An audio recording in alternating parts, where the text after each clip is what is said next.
BRS party నుంచి first reaction కవిత suspension పై BRS MLC కేసీఆర్కు అత్యంత సన్నిహితుడు, గతంలో ఉద్యమ కాలంలో ఉన్నాడు, మధ్యలో కొంచెం బ్రేక్ వచ్చినా మళ్ళీ కేసీఆర్కి అత్యంత సన్నిహితుడు, ఆయన కుటుంబంలోని వ్యక్తిలాగా ఉన్న దాసోజు శ్రవణ్ ఎమ్మెల్సీ మనకు లైవ్ ఫోన్ లైన్లో అందుబాటులో ఉన్నారు.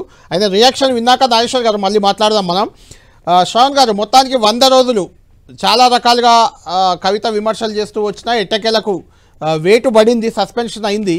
అంటే ఏంటి సస్పెన్షన్కి దారితీసిన ప్రధాన కారణం ఏంటి అని మీరు అనుకుంటున్నారు? కవిత సస్పెన్షన్ బీఆర్ఎస్ పార్టీకి ఇబ్బందిగా మారుతుందా? కవిత ఉన్నా పోయినా ఒకటేనా? ఆమె నిన్న బీఆర్ఎస్ ఉంటే ఎంత పోతే ఎంత అంది, ఇప్పుడు మీరు కవిత ఉంటే ఎంత పోతే ఎంత అనే రకంగా నిర్ణయం తీసుకున్నారా? వాస్తవానికి కవిత గారు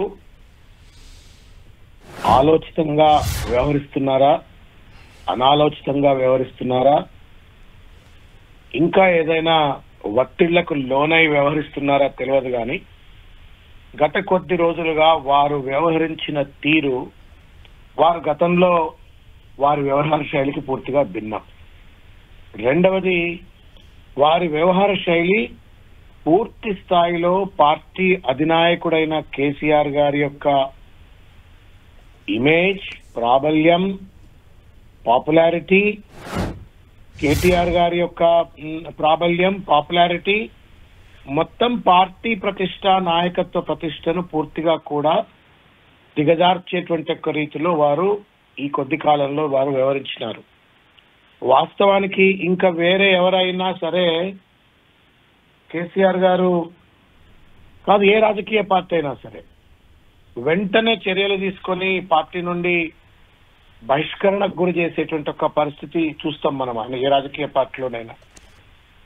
కానీ considering her role in Telangana movement, Jagruthi, contribution, కొంత ఏమైనా అనవసరమైనటువంటి ఒక ఆలోచనలకు, భ్రమలకు గురై ఈ రకమైనటువంటి ఒక ఒత్తిళ్లకు గురై వ్యవహరిస్తున్నారా అని చెప్పని కూడా పార్టీ కొన్ని రోజులు ఆగి చూసింది.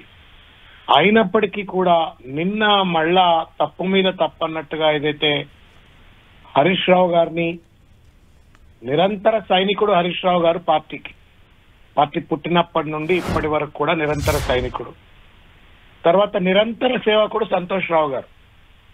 కేసీఆర్ గారు, శోభమ్మ గారు ఎంత దగ్గర అవుతుంటారో అంత సన్నిహితంగా ఉంటూ అన్ని రకాలుగా కేసీఆర్ గారి మంచి చెళ్ళు, బాగోగులు, అటు వ్యక్తిగతమైనవి, రాజకీయ పరమైనటువంటి అన్ని కూడా చూసుకుని సంతోష్ రావు గారి పట్ల ఒక దుర్మార్గమైనటువంటి ఒక రీతిలో, ఎవరూ ఊహించినటువంటి ఒక రీతిలో టార్గెట్ చేసింది.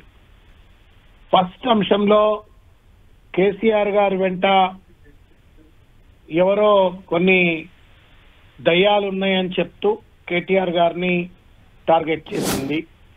పేర్లు చెప్పకుండా ఇంకా కొంతమంది టార్గెట్ చేసింది.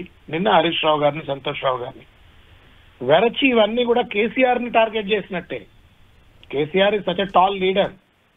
ఆయనకేమీ సూక్ష్మమైన పరిజ్ఞానం కానీ, అవగాహన కానీ, పార్టీ పైన పట్టు లేనటువంటి వ్యక్తి కాదు. ఇవాళకి కూడా పార్టీలో సర్వం ఆయనే, కర్త, కర్మ, క్రియ ఆయనే. ఆయన ఆలోచనల మేరకే ఎవరు మాట్లాడినా, ఎవరు ఆడినా, ఎవరు వాడినా, ఎవరేం పని చేసినా వారి ఆలోచనల మేరకే. అటువంటిది వారి content of all the press conferences that she held, directly attacking KCR and his leadership legitimacy. అంటే శ్రావణ్ గారు ఇప్పటికే బీఆర్ఎస్ పార్టీ అధికారం కోల్పోయింది. బీఆర్ఎస్ పార్టీని అటు కాంగ్రెస్ పార్టీ, ముఖ్యంగా రేవంత్ రెడ్డి టార్గెట్ చేస్తున్నారు, అటు బీజేపీ మీకు టార్గెట్ చేస్తుంది బీఆర్ఎస్ని, కేసీఆర్ని. ఇప్పుడు కేసీఆర్ సొంత కూతురు కవిత కూడా బీఆర్ఎస్ని టార్గెట్ చేయాల్సిన పరిస్థితిలో చేరబోతుంది. ఆమె కూడా ఖచ్చితంగా మీ వ్యతిరేక శిబిరంలోనే ఉండబోతుంది, సస్పెండ్ అయింది కాబట్టి. ఎలా ఎదుర్కోబోతున్నారు?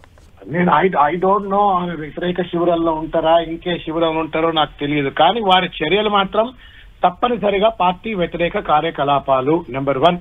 నెంబర్ 2, ఆమె ప్రెస్ కాన్ఫరెన్సెస్, నిన్న కేసీఆర్ గారిని ఓ పక్కన సిబిఐ కేసు వేస్తారా అని చెప్పని, నువ్వు కాళేశ్వరంలో అవినీతి జరిగింది, దానికి కారకుడు హరీష్ రావు అని చెప్పని, రేవంత్ రెడ్డి ఏమో అసెంబ్లీలో మామ చెప్తే అల్లుడు కట్టిండు అని చెప్పని రేవంత్ రెడ్డి చెప్తాడు. కవిత గారేమో మా నాన్న మీద కేసు వస్తుందా, మా పార్టీ ఉంటేంది పోతేంది, దీని అన్నిటికీ కారకుడు హరీష్ రావు అని చెప్పనంటే, ఎండ్ ఆఫ్ ద డే చిన్న పిల్లలకు కూడా అర్థమవుతుంది ఏంటంటే ఆమె డైరెక్ట్ గా కేసీఆర్ గారినే టార్గెట్ చేస్తా ఉంది.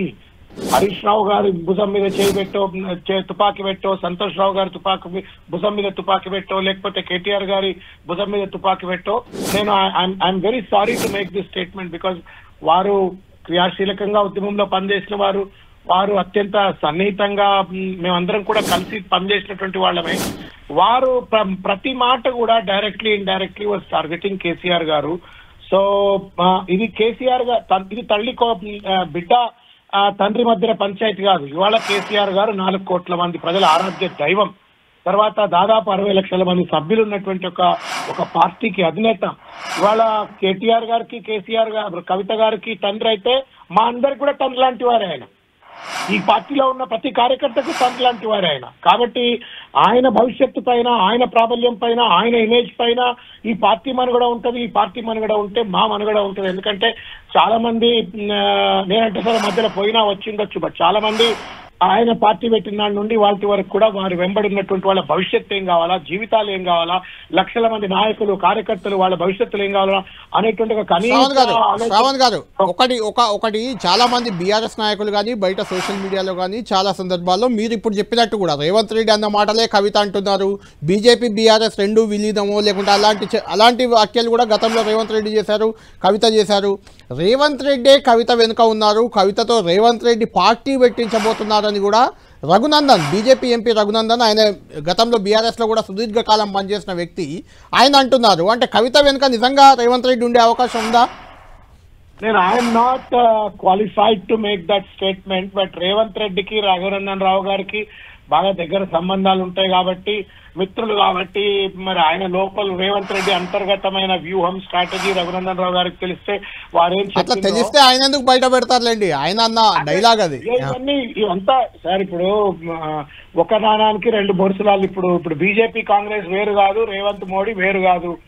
ప్లస్ రఘునందన్ రావు గారికి, రేవంత్ రెడ్డి గారికి ఏమైనా వ్యక్తిగత సంబంధాలు ఉంటే ఉండొచ్చు కూడా, పాత మిత్రులు కాబట్టి ఏమైనా ఉంటే ఉండొచ్చు, అదేమైతే చెప్పుండొచ్చు. But the point is very very clear. వారు జైల్లో అన్ని రోజులు ఉన్నారు.